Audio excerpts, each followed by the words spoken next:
Graças e paz, pessoal, tudo bem? Aqui é o Matheus de Oliveira, do canal Em Defesa, e hoje a gente vai estar reagindo a um debate que comoveu bastante a apologética essa semana, que foi o pastor Eliseu Rodrigues contra o apologista católico Ariel Lazari, que até onde eu sei, ele é hebraísta e é arqueólogo. Então o Ariel Lazari, ele tenta provar muitas doutrinas, essa empreitada dele até onde me parece, ele tenta provar muitas doutrinas e dogmas católicos através do cânon bíblico, mais especificadamente utilizando textos que são comuns entre os protestantes. Então é comum você ver o Ariel Lazari utilizando bíblias que historicamente os protestantes sempre usaram, como Ferreira de Almeida e de outras tradições protestantes, justamente para não entrar naquele viés de utilizar textos que são considerados deuterocanônicos por eles e apócrifos por nós. Então, em diversos momentos, Ariel Lazari está debatendo na internet, ele é um apologista famoso católico, debatendo acerca de diversos textos que aparentemente possam comprovar ou dar base para doutrinas católicas. E em diversos momentos, Ariel Lazari tem se saído relativamente bem com pessoas de baixa capacidade intelectual, mas sempre quando ele pega um adversário acima da média, isso mostra a fragilidade hermenêutica que ele possui. Ariel Lazari, em diversos momentos, para tentar apoiar as doutrinas católicas, ele utiliza textos fora de contexto e fere claras regras hermenêuticas. E a gente vai ver aqui, nesse react, em um pedaço do debate, cerca do minuto 41, o como Ariel Lazari lança textos sem apresentar os pormenores que, à primeira vista, quando você ouve o argumento, dá a entender que ele conseguiu uma prova e uma base para provar aquilo que ele acredita, pessoal. E como muito do público católico, infelizmente essa é a realidade, pessoal, muito do público católico não lê Bíblia. Inclusive, diversos influenciadores católicos, padres, incentivam que os católicos leiam a Bíblia, claro, mas que eles não achem que as doutrinas católicas estão ali na Bíblia, mas que são uma complementação entre magistério e cânon, não podendo simplesmente utilizar o cânon bíblico para provar essas doutrinas. O Ariel Lazari, ele vem nessa contramão de tentar mostrar que a Bíblia, de forma simples, através de uma leitura cuidadosa, você consegue achar base para isso. E justamente nesse corte, ele vai abordar acerca de Mateus 19, a passagem do jovem rico, e Atos capítulo 15, o concílio de Jerusalém. E ele vai terminar fazendo uma pergunta que é a seguinte: por que Jesus no Novo Testamento não se preocupou em sempre reafirmar a questão da confecção de imagens, já que ela ainda seria uma proibição? Mas vamos analisar a argumentação do Ariel. Interpretou a Bíblia assim, e como eu estou mostrando aqui, Jesus também não interpretou assim. Já emenda a pergunta, tá? Vamos lá, então vou fazer uma outra pergunta aqui pro pastor.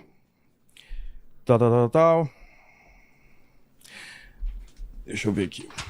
A segunda pergunta que eu vou fazer é: nos momentos aqui em que as pessoas perguntam quais são os mandamentos, né, para se salvar, por exemplo, quando o jovem rico se ajoelha diante de Jesus, lá em Mateus 19, né, e diz: o que eu preciso fazer para alcançar a vida eterna?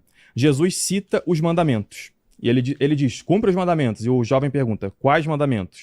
E Jesus começa a citar lá: não matar, honrar pai e mãe, etc, etc. Ele não cita nada de confecção de imagens.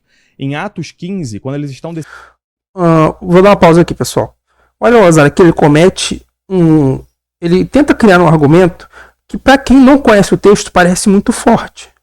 Quem ouve o texto, parece que ele está dizendo o seguinte, e é isso que ele está querendo passar para o ouvinte. Olha, lá no texto de Mateus 19, que é um texto também, gente, que aparece, essa perícope também aparece em Marcos e em Lucas, tá? Mas lá em Mateus 19, você tem Jesus, o jovem rico, citando os mandamentos. E ele não cita a confecção de imagens.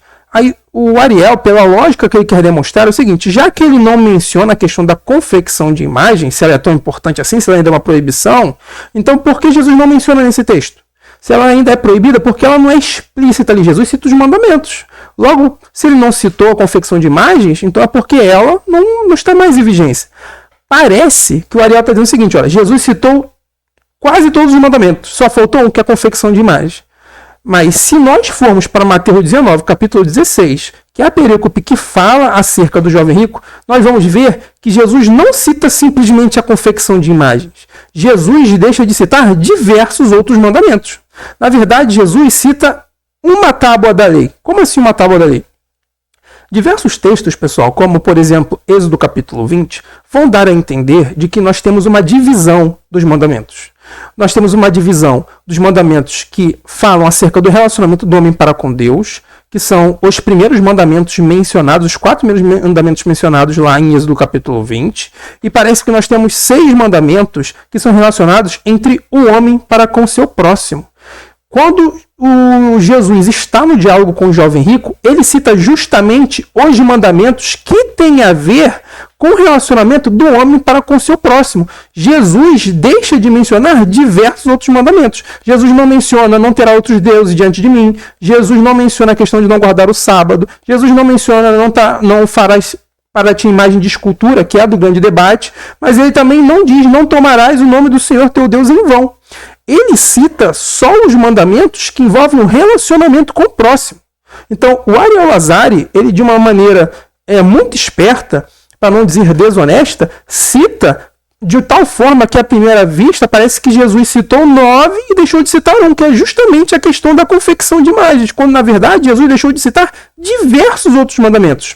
Ora, então quer dizer que pelo fato de Jesus não ter citado não tomarás o nome do Senhor teu Deus em vão, eu posso tomar o nome de Deus em vão? É lógico que não. Então, o argumento do Ariel Lazari, ele parece forte à primeira vista para quem não conhece o texto. Porque para quem conhece o texto, percebe que ele não citou diversos outros mandamentos. Ele cita simplesmente os mandamentos do aquilo que a gente considera ser a segunda tábua, porque o problema do jovem era justamente a questão do próximo.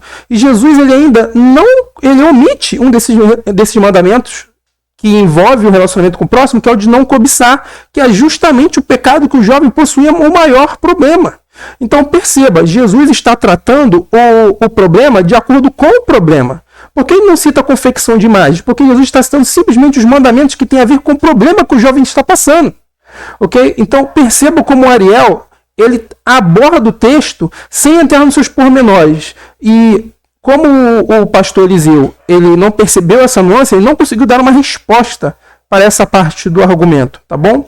Mas a gente vai perceber que Jesus, em diversos momentos, ele faz também uma síntese da lei. Então, por exemplo, quando nós vamos para Mateus 22, do 37 ao 40, nós vamos ver que ele fala que toda a lei, o profeta, deriva de 2 mandamentos, que é amar a Deus e amar o teu próximo. Os primeiros grupos de mandamentos que envolvem o relacionamento do homem para com Deus, eles são sintetizados dessa forma, de amar a Deus acima de todas as coisas. E a segunda parte, que são os mandamentos de relacionamento com o próximo, envolve de amar o próximo como a ti mesmo, mostrando que cada grupo de mandamentos possuía uma síntese. O próprio apóstolo Paulo, no capítulo 13 de Romanos, versículo 9, quando ele aborda justamente os mandamentos que têm a ver com o relacionamento do próximo, ele ainda fala, tudo nesta palavra se resume, amarás o teu próximo como a ti mesmo. Então perceba como se existia uma síntese que indicava que cada grupo de leis pertencia a uma tábua. 4 primeiras leis envolvendo o relacionamento do homem para com Deus, e a segunda tábua, que eram 6, envolvendo o relacionamento do homem para com o próximo. E vamos imaginar que ainda não tivesse essa divisão. Ainda assim, Jesus estava utilizando determinados grupos de mandamentos que tinham a ver com a questão do problema do rapaz. Por isso que ele não cita outros 5 mandamentos.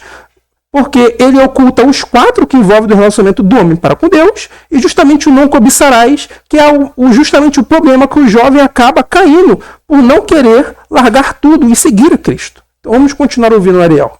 Decidindo que costumes judaicos vão passar para o outro povo, para o povo pagão que estava se convertendo. Vou voltar um pouco aqui. Eles estão, etc. Ele não começa a citar lá, não matar, honrar pai e mãe, etc, etc. Ele não cita nada de confecção de imagens. Em Atos 15, quando eles estão decidindo que costumes judaicos vão passar para o outro povo, para o povo pagão que estava se convertendo, também não se fala em imagens, diz só que se mantém a lei moral. Olha que interessante. De novo, o Ariel Lazari, ele comete o mesmo modus operandi que ele fez com Mateus 19, a perícope do jovem rico, agora com Atos 15, que trata sobre o concílio de Jerusalém. O argumento dele é o seguinte: você tem lá no concílio de Jerusalém a grande problemática dos gentios e dos judeus. Então você tinha os judeus e você tinha os gentios tentando se harmonizar enquanto grupo. E a questão da grande polêmica do concílio de Jerusalém é: será que os gentios precisavam continuar guardando preceitos da lei para serem salvos? E alguns desses preceitos eram a circuncisão. Será que eles precisavam? E essa é a grande polêmica do concílio de Jerusalém. Por que ele não menciona a questão da confecção de imagens? Porque o problema ali era como deveria ser a convivência entre gentios e judeus. E o Ariel Azario, quando ele fala por que não menciona a confecção de imagens, esquece que lá diversos outros mandamentos também não são mencionados.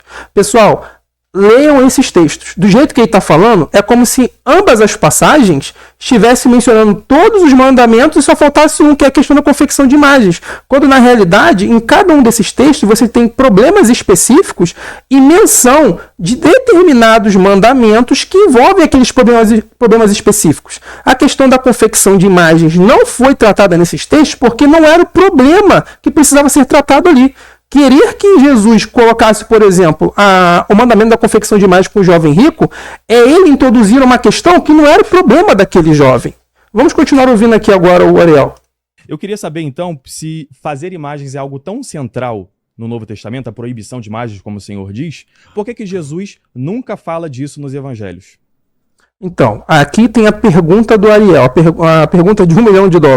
E isso essa é uma pergunta importante? É uma pergunta importante, porque Jesus nunca falou da confecção de imagens. Porque Jesus sempre tratou acerca do sentimento que estava por detrás da confecção de imagens. Em diversos momentos, Jesus abordou acerca do sentimento que a confecção de imagens traria. Ele nunca chegou e falou assim: olha, estou proibindo a confecção de imagens, mas sempre trouxe por detrás o que era o sentimento, que era a questão da idolatria. Em diversas passagens, Jesus condenou a idolatria. Jesus combateu justamente o sentimento que está por trás da confecção de imagens. O fato de Jesus não dizer explicitamente o mandamento não quer dizer que ele não tratou do problema que está por detrás desse mandamento. O mandamento, ele existe através de um sentimento que é externalizado. Por isso que o mandamento ele é criado, para evitar e que a gente possa perceber que há um sentimento que faz com que esse algo seja externalizado. Então o mandamento é a proibição desse sentimento que seja externalizado.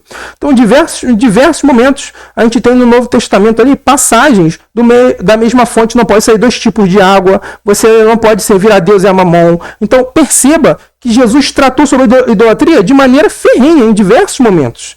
E o fato de ele não citar a confecção de imagens não quer dizer que ele não tratou do sentimento que está por detrás da confecção de imagens, pessoal. Tá bom? Então percebam como o Ariel Azario entra nos pormenores dos textos, não entra nos pormenores do texto e joga ao vento sem tentar dizer o porquê cada texto possui uma especificidade.